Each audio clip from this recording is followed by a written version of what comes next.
पुरुष प्रजापति 12 गोटी गुण मध्य प्रथम गुण होउछि बलि संपूर्ण निर्दाग दोषरहित ओ पापशून्य होइथिबो। ताकि तुम जानो कि मैं उसमें कुछ भी दोष नहीं पाता। देखो, ये रहा वो व्यक्ति।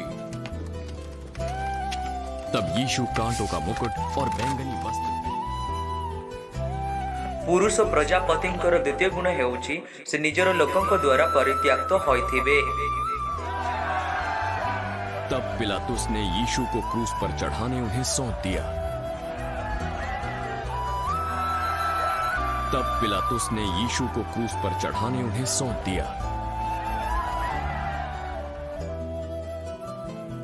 पुरुष प्रजापति तृतीय गुण हेउछि से निजर मुक्ति चाहू नथिबे।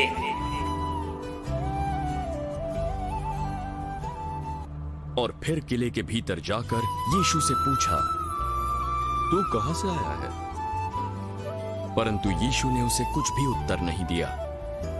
मुझसे क्यों नहीं बोलता?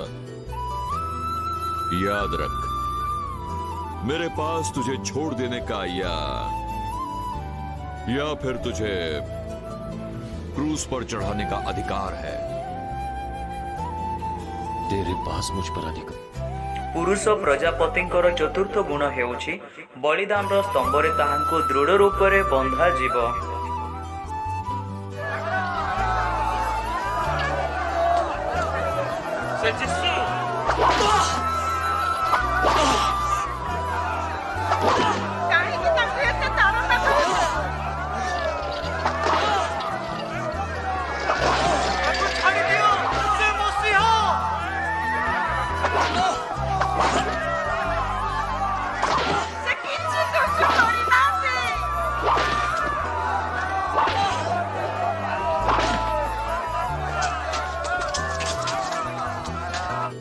पुरुष प्रजापति पंचम गुण हेउछि कंटार मुकुट ताहांक मस्तकरे दिया जीव।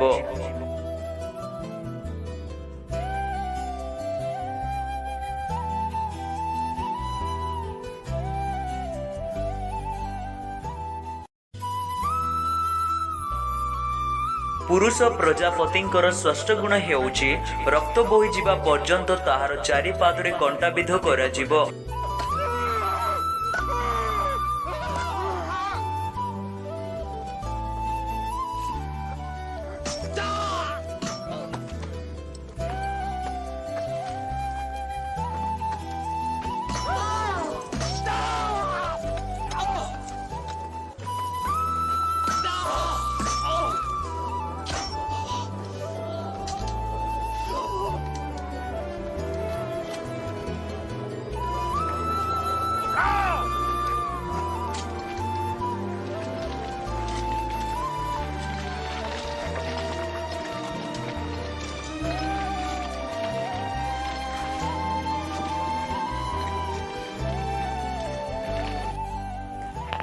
पुरुष प्रजापति सप्तम गुण हेउछि बलि निमंते हट्ट बलिदान रक्त झरी जीव। गए थे, परंतु जब यीशु के पास आकर देखा कि वो पहले से मर चुका है तो उसकी टांगे न तोड़ी। परंतु सैनिकों में से एक ने बर्छे से उसका पंजर भेदा। परंतु सैनिकों में से एक ने बर्छे से उसका पंजर भेदा।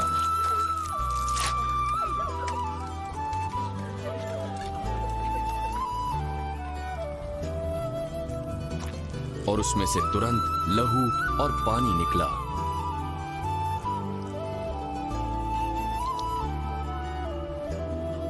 जिसने ये देखा उसने गवाही दी है ताकि तुम भी विश्वास करो।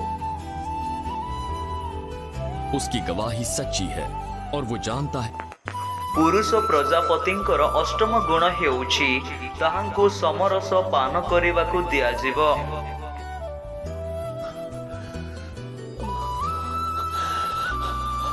मैं प्यासा हूं। वहां सिरके से भरा हुआ एक बर्तन सा था। उन्होंने सिरके से भिगोए हुए स्पंज को जूफे पर रखकर उसके मुंह से लगाया।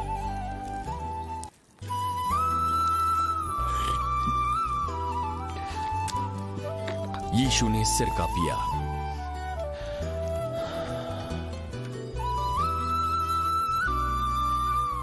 पुरुष प्रजापतिंकर नवम गुण हेउछि ताहांकर कौनसी अस्थि भग्न हेब नाही। किंतु वास्तव रे प्रभु जीशु ख्रीष्टंकर कौनसी अस्थि भग्न होई नथिला। पुरुष प्रजापतिंकर दशम गुण हेउछि बलि उपरे घोड़ा जाइथिबा वस्त्र को 4 जन निज मजरे भाग करि नेबे। जब सैनिक यीशु को क्रूस पर चढ़ा चुके तो उसके कपड़े लेकर 4 भाग किए, हर सैनिक के लिए 1 भाग, और कुर्ता भी लिया, परंतु कुर्ता बिन सियन ऊपर से नीचे तक बुना हुआ था। इसीलिए सिपाहियों ने आपस में कहा, हम इसको न फाड़ें, परंतु इस पर चिट्ठी डालें कि ये किसका होगा। ये इसलिए हुआ कि पवित्र शास्त्र में जो कहा गया है वो पूरा हो। उन्होंने मेरे कपड़े आपस में बांट लिए और मेरे वस्त्र पर चिट्ठी डाली। पुरुष प्रजापतिंकर एकादशतम गुण हेउछि ताहांकर साधु मानंक द्वारा ताहांकर मांस भोजन कराजिब। इसका लहू न पियोगे तुम में जीवन नहीं। जो मेरा मांस खाता है और मेरा लहू पीता है, मैं उसे अंतिम दिन फिर जिला उठाऊंगा। क्योंकि मेरा मांस वास्तव में खाने की वस्तु है, मेरा लहू वास्तव में पीने की वस्तु है। जो मेरा मांस खाता है और मेरा लहू पीता है वो मुझ में स्थिर बना रहता है और मैं उसमें, जैसा जीवते पिता ने मुझे भेजा और मैं पिता के कारण ही जीवित हूं, वैसा ही वो भी जो मुझे खाएगा मेरे कारण जीवित रहेगा। जो रोटी स्वर्ग से उतरी यही है, उस रोटी के समान नहीं जिसे बाप दादों ने खाया और मर गए। जो कोई ये पुरुष प्रजापतिंकर शेषतम गुण हेउछि बलिदान परे बलि पुरुष जीवन फेरी पाइबे। चढ़ाया गया था एक बारी थी और उस बारी में एक नई कब्र थी जिसमें कभी कोई न रखा गया था। इसलिए यहूदियों की तैयारी के दिन के कारण उन्होंने यीशु को उसी में रखा, क्योंकि वो कब्र निकट थी।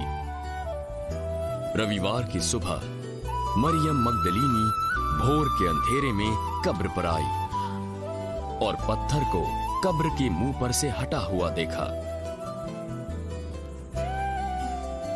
तब वो दौड़कर शमौन पतरस और दूसरे चेले के पास जो यीशु का प्रिय था आई।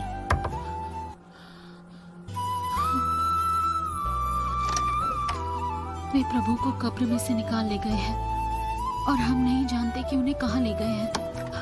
तब पतरस और वो दूसरा चेला निकलकर कब्र की ओर चले। वो दोनों साथ साथ दौड़ रहे थे, परंतु दूसरा चेला पतरस से आगे बढ़कर कब्र पर पहले पहुंचा और झुककर कपड़े पड़े देखे, तो भी वो भीतर न गया। तब शमौन पतरस उसके पीछे पीछे पहुंचा और कब्र के भीतर गया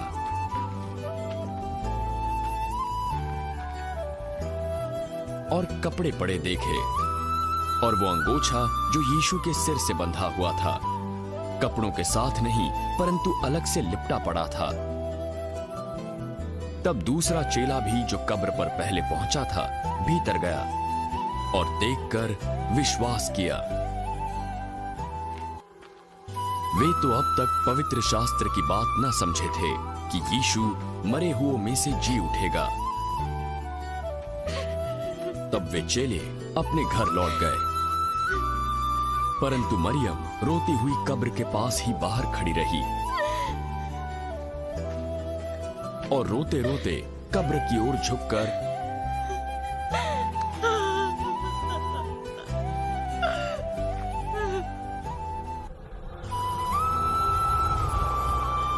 उसने 2 स्वर्गदूतों को उज्जवल कपड़े पहने हुए, एक को सिरहाने और दूसरे को पैताने बैठा देखा जहां यीशु का शव रखा गया था। हे नारी, तू क्यों रोती है? उन्होंने उससे पूछा।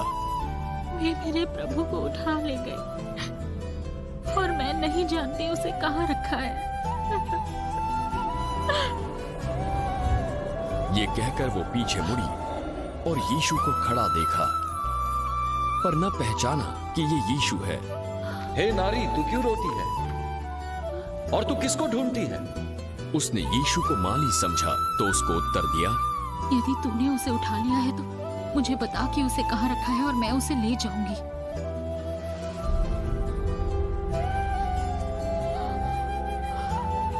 मरियम। मरियम ने पीछे मुड़कर इब्रानी में कहा, रब्बोनी, जिसका अर्थ गुरु है। मुझे मत छू, क्योंकि मैं अब तक पिता के पास ऊपर नहीं गया, परंतु मेरे भाइयों के पास जाकर उनसे कह दे, मैं अपने पिता और तुम्हारे पिता, अपने परमेश्वर और तुम्हारे परमेश्वर के पास जा रहा हूं। मरियम मगदलीनी ने जाकर चेलों को बताया कि उसने प्रभु को देखा है और यीशु ने उससे क्या बातें की। रविवार का दिन था। संध्या के समय चेले यहूदियों के डर से द्वार बंद करके बैठे थे। तब यीशु आया और उनके बीच खड़ा हो गया। तुम्हें शांति मिले। और ये कहकर उसने अपना हाथ और अपने पंजर उन्हें दिखाए।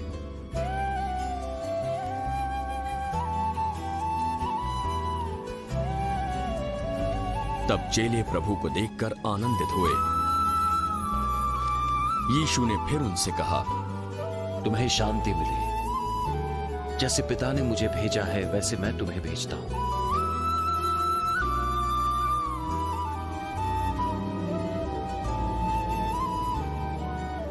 ये कहकर उसने उन पर फूंका।